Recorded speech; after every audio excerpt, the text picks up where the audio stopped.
you talk about the elementary education, it is from K to 8, that is from the kindergarten up to the class 8. But the scenario in the secondary education is altogether different.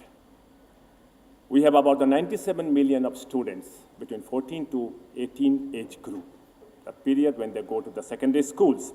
And there are about 1,55,000. I think Barry must be familiar with these lakhs and the crores.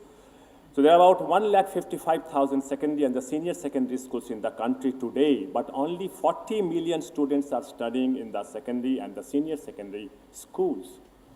So India's GR at secondary level of 40% is far inferior to the GR of the global competitors. If you look into the Eastern Asia, it is 70%, Latin America, it is 80%. But we are still at the 40% of GR at the secondary level. Even the countries which have a less per capita income than in India have the higher GERs. So I think this is a point we need to take into account, that efficiency about the secondary education is, I think, it's very low. There's a low efficiency of the secondary education in India. When you talk of the secondary education, it's also grade 9 to grade 12. So what we need actually now from this place, we need double the number of secondary and the senior secondary schools in another 3 to 5 years. There is, of course, the urgent need to increase the financing for the secondary education, and as well as there is a need for that to strengthen it also.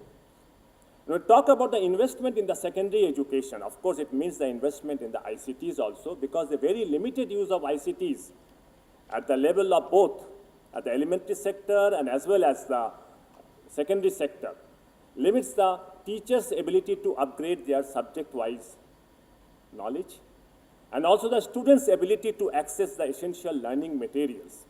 Training and the hiring of the more teachers and the expanded use of open learning and the new technology, particularly for those who wish to re-enter the education system at the secondary level. This is not happening in India.